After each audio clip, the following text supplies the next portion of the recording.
অফিসের টেবিল চেয়ারে ৪-৫টি শেয়াল বসে আছে। সবার টেবিলে ফাইলের পাহাড়। চতুরঙ্গ মন খারাপ করে তার টেবিলে কাজ করছে।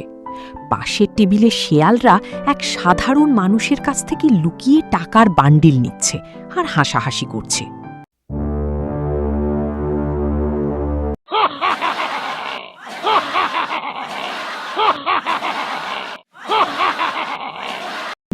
আরে ভাই, ডিজিটাল যুগ।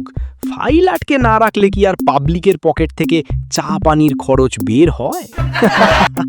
ঠিক বলেছিস। এই যে চতুরঙ্গবাবু সারা দিন সততার বুলি আউড়ে শুধু ফাইলেই সই করে গেলেন, পকেটে তো একটা ফুটো পয়সাও ঢুকলো না। ধুর, এসব অন্যায় আর সহ্য হয় না।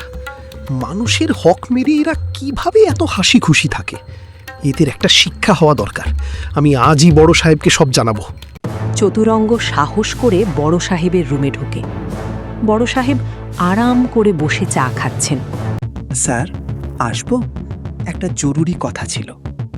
আরে চতুরঙ্গ, এসো এসো। কি ব্যাপার, এত গম্ভীর কেন? স্যার, অফিসে যা হচ্ছে তা অত্যন্ত লজ্জাজনক।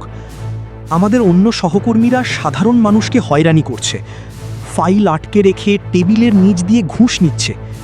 আপনি প্লিজ একটা ব্যবস্থা নিন স্যার। বলো কি চতুরঙ্গ, আমার অফিসে এত বড় অন্যায়? তুমি একদম চিন্তা করো না, আমি আগামীকালই এর একটা কঠিন ব্যবস্থা নিচ্ছি। কাউকে ছাড়বো না। পরের দিন টেবিলে বড় সাহেব বসা।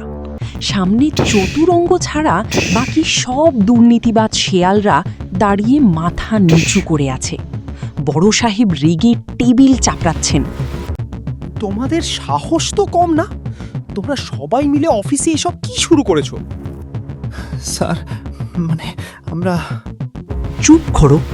তোমরা সবাই মিলে ঘুষ খাচ্ছ, ফাইল আটকে রাখছো, তাতে আমার কোনো আপত্তি নেই। কিন্তু ওই চতুরঙ্গ কেন খাচ্ছে না? আর সে যদি নাও খায়, তোমরা এমন গাধার মতো কাজ কেন করো যে সে সব জেনে যায়? স্যার, আমরা তো সাবধানেই... কেন সাবধানে না? তোমরা চুরি করবে করো, কিন্তু ঘরের ভেতরের কথা কেন বাইরে যাবে? এ ব্যাপারে কেন গোপনীয়তা রক্ষা করতে পারো না? যাও, এখন থেকে আরও সাবধানে ফাইল আটকাবে, আর চতুরঙ্গ যেন টের না পায়। চতুরঙ্গ অফিসে ঢোকার পর বড় সাহেব তাকে ডেকে পাঠান। বড় সাহেবের চেহারা এবার রাগে লাল। চতুরঙ্গ, তোমার এত বড় সাহস! তুমি আমাদের ভেতরের কথা নিয়ে একেবারে ঊর্ধ্বতন কর্তৃপক্ষের মহাপরিচালক কাছে কমপ্লেন করে দিলে। স্যার, আমি তো অন্যায় দেখে আপনাকেও জানিয়েছিলাম। আপনি ব্যবস্থা না নিয়ে উল্টো আমাকেই... বেশি জ্ঞান দেবে না।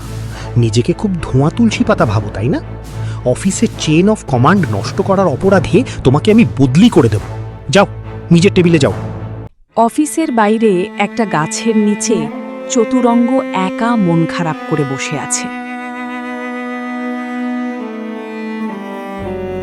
চোরকে বললাম চুরি করতে, আর গৃহস্থকে বললাম সজাগ থাকতে। রক্ষকই যদি ভক্ষক হয়, তবে কার কাছে বিচার চাইব? এই সমাজ থেকে কিভাবে এই অন্যায় দূর হবে, যেখানে অন্যায়ের প্রতিবাদ করলে নিজেই অপরাধী হয়ে যেতে হয়?